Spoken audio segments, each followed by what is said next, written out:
Bonjour à toutes et à tous et bienvenue dans cette partie 1 du cours d'histoire contemporaine. Le thème de ce podcast sera l'histoire des sociétés européennes de l'Ouest, occidentale, au XXe siècle. Alors tout d'abord une petite introduction. Dans ce cours, on va étudier l'histoire sociale des sociétés européennes occidentales entre 1900 et 1973. On va essayer de saisir ces sociétés au moment de l'industrialisation et de l'urbanisation. Et on va se focaliser sur l'Italie, la France, la Belgique et l'Angleterre. On va se demander comment les évolutions de ces sociétés ont permis une convergence, et comment ces convergences ont permis une construction européenne au moment où certains souhaitent la quitter. On va aussi voir comment les voies industrielles se sont rapprochées, comment les droits des femmes se sont acquis dans cette Europe. Pour tout ça, il faut étudier les structures de ces sociétés, c'est-à-dire les propriétés foncières, la construction des villes, savoir qui détient les capitaux, qui travaille et comment, pour quel salaire, tout en comparant ces structures les unes aux autres. Au début de la période, que l'on appelle la Belle Époque, la société rurale est dominante, la majorité de la population habite et travaille à la campagne. L'Europe est donc majoritairement rurale et majoritairement paysanne, à l'exception de la Belgique, de l'Angleterre et des Pays-Bas, qui sont à dominance urbaine et industrielle. Ces sociétés sont composées de gens qui vivent depuis longtemps, mais elles sont également animées par des migrations à dominance intra-européenne, puis transatlantique. Cette période est assez agitée, entrecoupée et marquée par des conflits comme les 2 guerres mondiales, les guerres de décolonisation, mais aussi des règlements de paix assez difficiles. Elle est également marquée par la concurrence entre les démocraties et les régimes totalitaires fascistes. Le nazisme, le régime mussolinien, le régime salazariste ou encore le régime franquiste. La crise des années 30 a entraîné une faillite agricole, financière, généré beaucoup de déclassement social et entraîné la montée des régimes fascistes. Cette période, c'est aussi une période où les sociétés traversent des phases de prospérité et de modernisation.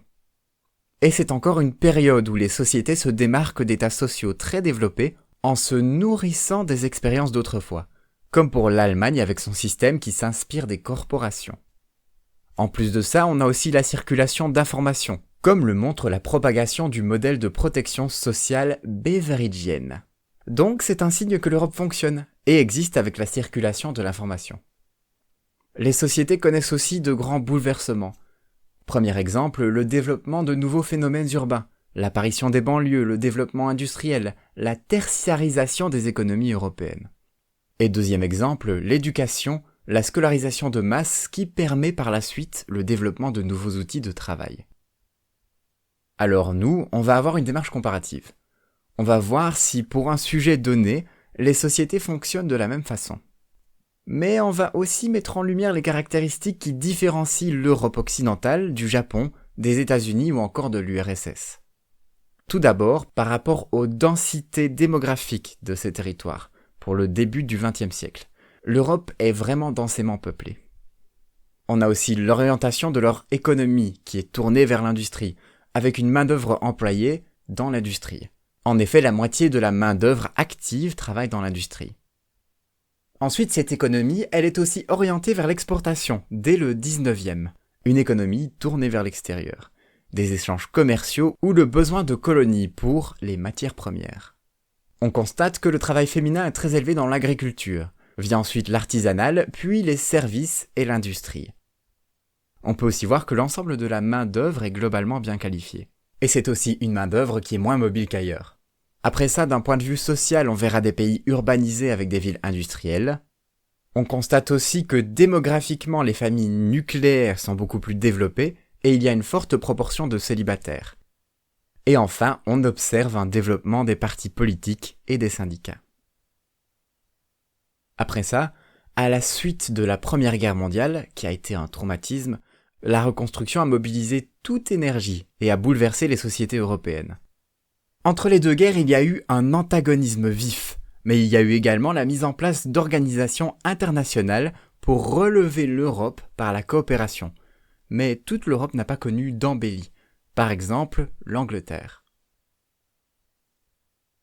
Nous voilà au chapitre 1, renforcement du caractère industriel des sociétés européennes occidentale. Dans ce chapitre, le premier point que l'on va aborder, ce sont les étapes et modalités de l'industrialisation en Europe occidentale dans les années 1880-1900. Par rapport à la révolution industrielle qu'a connue l'Angleterre, la France et l'Allemagne semblent en retard. Parler de révolution industrielle n'est donc pas très adapté. On va donc préférer le terme de phase d'industrialisation, qui est plus juste. Ce processus entraîne des changements fondamentaux dans les sociétés. La première de ces phases est la découverte de la vapeur, du charbon, des usines textiles et de la métallurgie. La deuxième phase d'industrialisation vient avec la découverte de l'hydroélectricité et le début du pétrole à la fin du 19e. Par ailleurs, certains secteurs s'intensifient, comme avec le secteur automobile. Premier sous-point à l'intérieur de ce point, on va se pencher sur l'Angleterre, atelier du monde. Mais pourquoi a-t-on appelé l'Angleterre l'atelier du monde ? Eh bien, on l'a appelé comme tel pendant longtemps du fait de sa puissance productrice, mais aussi de la puissance de son empire colossal, très vaste. Elle avait une force industrielle, maritime ainsi que financière, la City.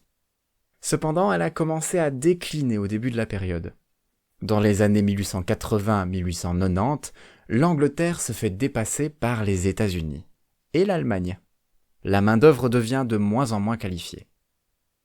On notera que le bassin industriel se situe dans les Midlands, la région portuaire entre Liverpool et Manchester, Londres et la Tamise, ainsi qu'une petite partie du nord-est. Et à la fin du 19e siècle, les ports restent très actifs. Après ça, d'un point de vue financier, l'Angleterre garde une place très importante au début du XXe siècle. Après ce premier sous-point, l'Angleterre que l'on a appelé l'atelier du monde, on va parler, deuxième sous-point, de la croissance dualiste française. Pourquoi est-ce que cette croissance française est dualiste ? Parce que l'économie s'est construite sur deux types d'entreprises.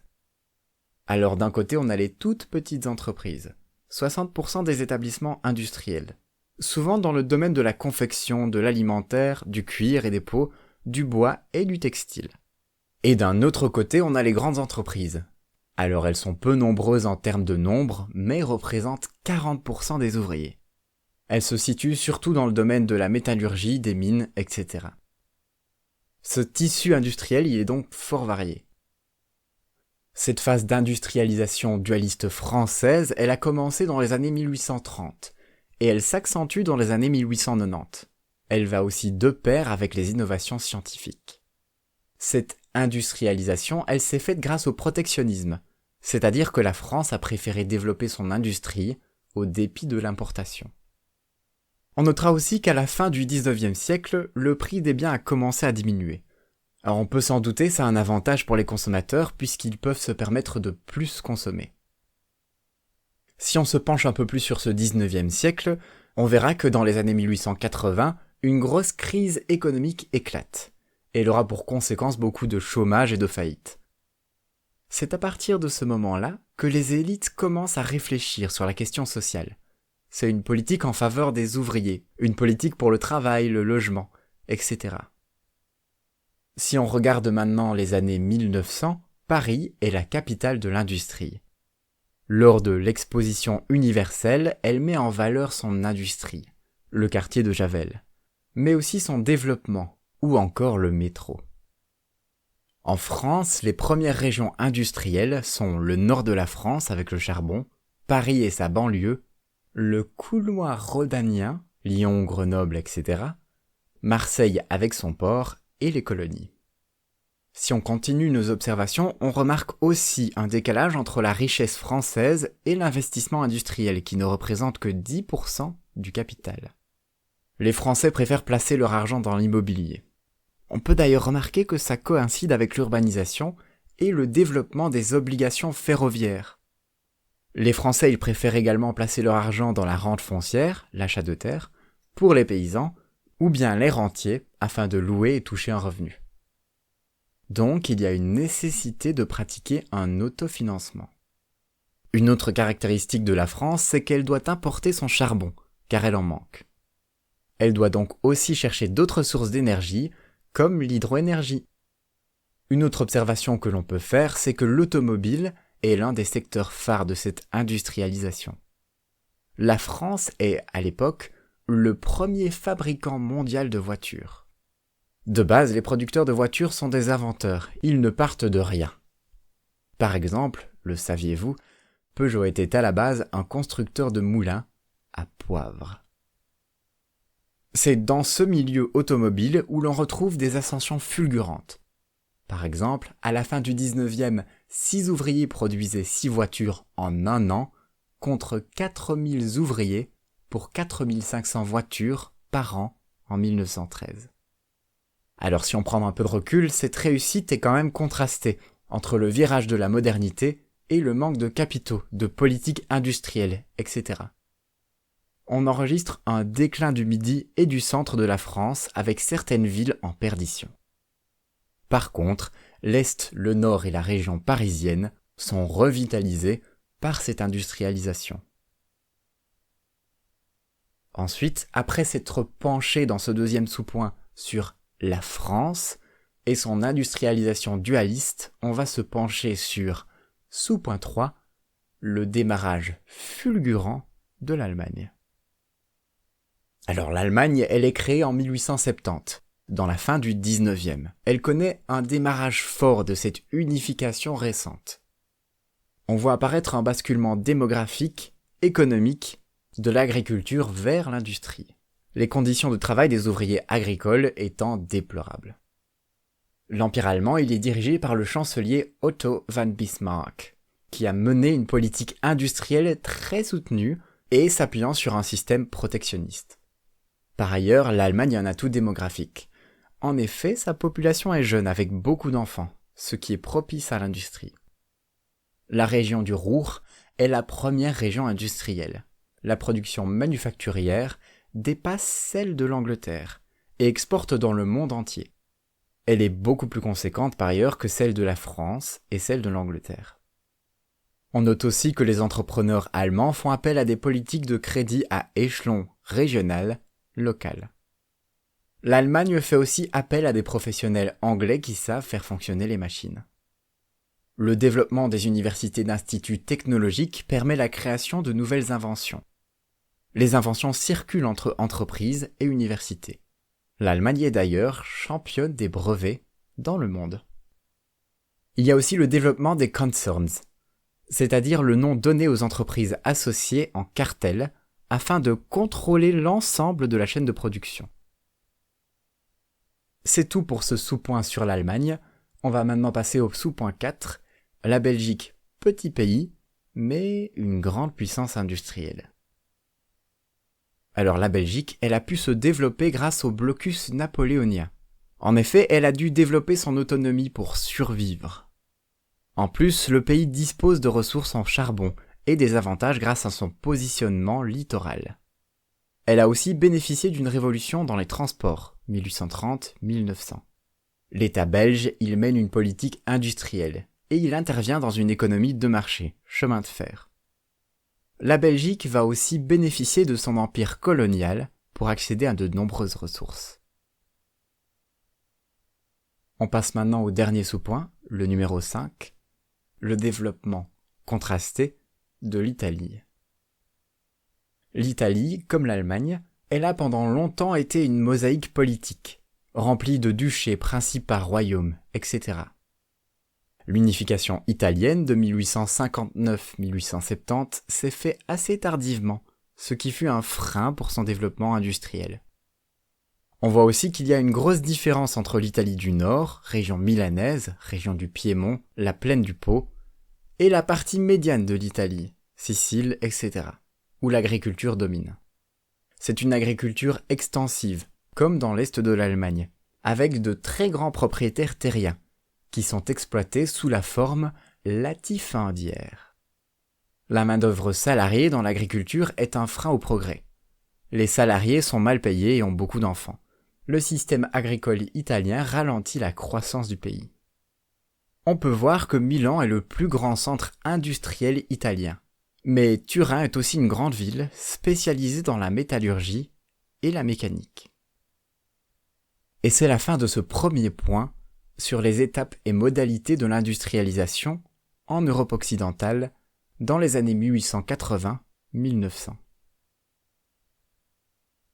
On passe donc au point 2, les sociétés industrielles d'Europe occidentale. Point dans lequel on va d'abord parler, premier sous-point, des couches populaires urbaines en mutation. L'échelle sociale, elle est étirée, les différences de salaire, les types de revenus, etc. Cette diversité s'inscrit dans un système de classes. On va commencer par d'abord observer les domestiques. On estime qu'ils sont entre 8 et 10% dans la population urbaine, ces domestiques. On définit un domestique comme une personne travaillant à la solde de quelqu'un sans toucher de salaire. En effet, un domestique touche des gages. Les domestiques sont dépendants de leurs employeurs et on assiste sur la période à une mutation du métier de domestique. Ces domestiques, ils pouvaient être des nourrices, des valets, des gouvernantes, etc. C'est-à-dire des métiers spécialisés avec un certain savoir-faire ainsi qu'une question morale. Les domestiques, sans surprise, ils sont employés chez des gens ayant beaucoup d'argent, un mode de vie s'approchant de la noblesse du XIXe siècle. Mais ce système est en perdition. Ces domestiques n'avaient pas beaucoup de liberté, mais ils côtoyaient le grand nombre. Alors pourquoi est-ce qu'il est en voie de disparition, ce modèle ? Eh bien parce que se développe la domestique multitâche, ou bonne à tout faire, qui se rapproche du mode de vie de la petite bourgeoisie. Cette petite bourgeoisie qui tente de reproduire le mode de vie de la noblesse. Le fait d'employer quelqu'un est un marqueur social. Les conditions de ces domestiques multitâches sont souvent désastreuses. Ce sont des jeunes filles venant de la campagne, attirées par la vie urbaine. Ces personnes sont soumises au bon vouloir de leur employeur et sont condamnées à une vieillesse pauvre. À l'époque, il n'y avait pas de chômage. Après ces domestiques, on va s'attaquer à un gros morceau, les ouvriers et les ouvrières. En France, à l'époque, 30% des ouvriers sont des ouvrières, en moyenne. Le travail féminin ouvrier est également dur, contrairement à certaines idées reçues. Le travail ouvrier est dur physiquement, mais aussi mal payé, plus encore quand on est une femme. La population ouvrière en Europe compose environ la moitié de la population active dans chaque pays. À l'exception de l'Irlande, la Grèce, le Portugal et la Finlande. On compte d'ailleurs en France 4,5 millions d'ouvriers. Il y en a 2 fois plus en Angleterre et 3 fois plus en Allemagne. Les ouvriers sont à la fois des natifs, mais aussi des immigrés. En effet, on a besoin de main-d'œuvre pour faire fonctionner les usines. Par exemple, on a une forte migration de Belges vers la France. Autour des années 1900, la France fait en partie venir sa main-d'œuvre de ces 3 pays, la Belgique, le Portugal et la Pologne. Par ailleurs, le pourcentage de femmes parmi les ouvriers dépend des pays. En effet, en Allemagne, 17% des ouvriers sont des femmes, contre 1/3 en France et 44% en Belgique. Les ouvriers peuvent travailler dans de très grandes unités, par exemple General Electric avec 3000 ouvriers. En France, la norme est dans les petits ateliers, alors qu'en Allemagne, les établissements sont de plus en plus grands. Par ailleurs, certains ouvriers développent la pluriactivité.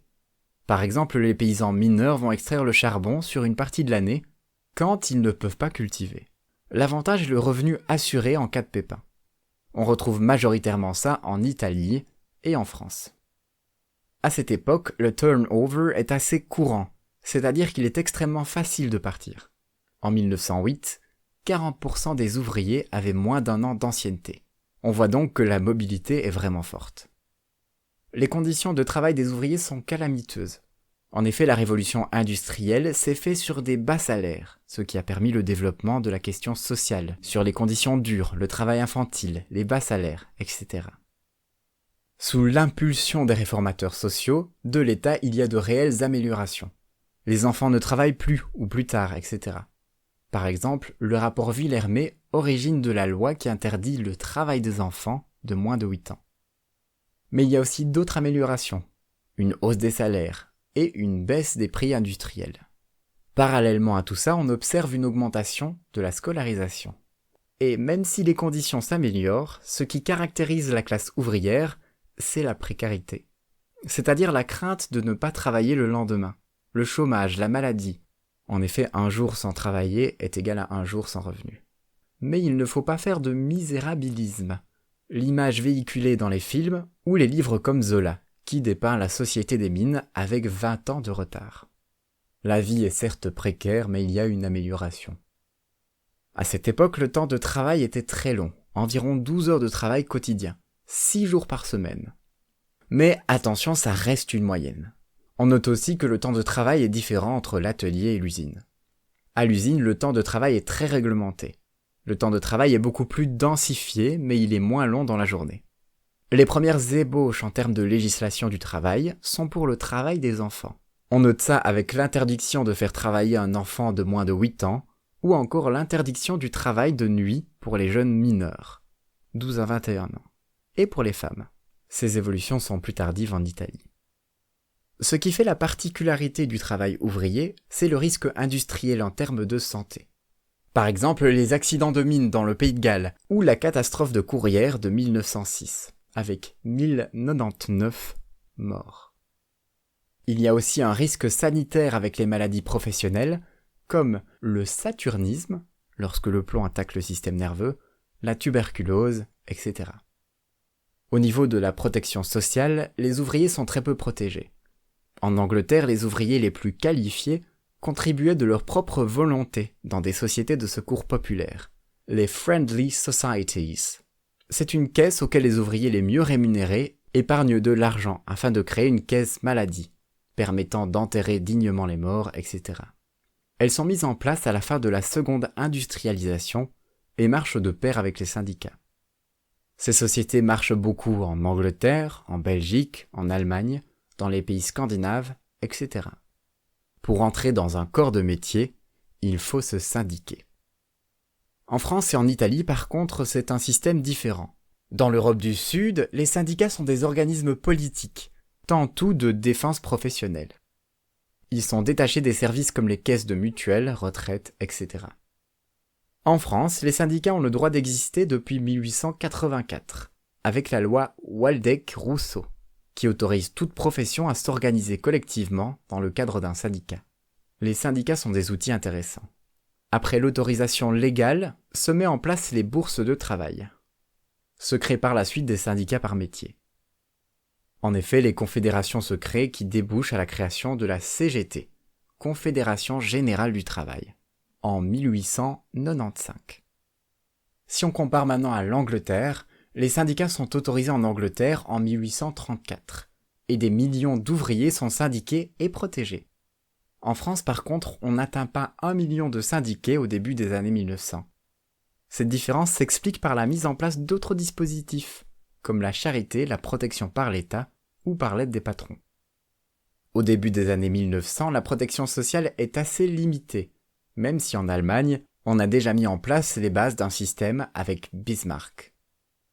Cette législation sociale est née dans les années 1884, 1886 et 1889, grâce à Bismarck, un homme extrêmement autoritaire et antisocialiste, moderniste et libéral. Ça veut dire qu'il fait confiance au marché. Cet homme qui veut réformer l'Allemagne. S'il met en place cette politique, c'est qu'il a peur que l'Allemagne se tourne vers le socialisme, qui est en train de se développer. Concernant ce point, vous pouvez voir le cours sur le socialisme, communisme et syndicalisme en Allemagne depuis 1875 de terminale. La politique sociale de Bismarck est ambitieuse et elle concerne 3 risques: la vieillesse, l'accident du travail et la maladie. Ces 3 risques sont réglés par l'assurance. L'État allemand est encore jeune, il n'a pas les structures adaptées et pas les outils pour financer cette politique. En Allemagne, le pays a besoin de très grandes assurances. Les ouvriers allemands bénéficient avant tous les autres de cette assurance. L'assurance est cependant réservée aux hommes qui ont un emploi et ne sont pas concernés les ouvriers qui sont dans le commerce ou les ouvriers agricoles, ni pour les femmes qui, en Allemagne pour l'époque, devraient rester à la maison en tant que mères au foyer. Le travail féminin est toléré mais pas encouragé. À la fin du XIXe siècle, les compagnies d'assurance mondiales sont anglaises et allemandes. Le système d'assurance allemand fonctionne de sorte que les employés cotisent avec leurs employeurs, et leur gestion quotidienne est gérée par les syndicats et les mutuelles. À l'époque, il n'existe pas d'assurance sociale. Cependant, la loi de 1898 sur les accidents du travail fait que la culpabilité du patron n'est plus à démontrer. C'est la situation du travail qui est responsable de l'accident. Avant, il fallait montrer que la faute venait de l'employeur, et c'était difficile pour les ouvriers de faire un procès. La loi change la perspective. Une blessure importante sera prise en charge par l'assurance. La condition ouvrière est aussi infléchie par les salaires qui sont augmentés à la fin du 19e, dans tous les pays européens du Nord. Cela développe également le pouvoir d'achat parce que les prix à la consommation ont tendance à baisser. Notons que les salaires sont très divers et hétérogènes. D'un côté, par exemple, un jeune patron gagnera forcément moins de la moitié du salaire d'un adulte. D'un autre côté, les femmes gagnent minimum 25 à 50% en moins parce qu'elles sont employées dans des secteurs où la qualification est faible. Par exemple, le textile. On observe qu'un paradoxe se dessine. En effet, les industriels proclament que les femmes devraient rester à la maison. Mais ces derniers ont besoin de main-d'œuvre. De plus, il existe peu de métiers féminins avec un apprentissage, à part les métiers d'art. Ces inégalités se retrouvent à la vieillesse. Les vieux n'ont plus la force physique de travailler. On les transfère donc et ils sont payés moins. Par rapport à la localisation. En 1900, les ouvriers parisiens gagnent 20% de plus que les ouvriers ruraux. C'est la même chose qu'en Angleterre. Et c'est ainsi que s'achève la partie 1 de ce syllabus sur le cours d'histoire contemporaine. Je vous dis à bientôt ou à tout de suite pour la partie 2.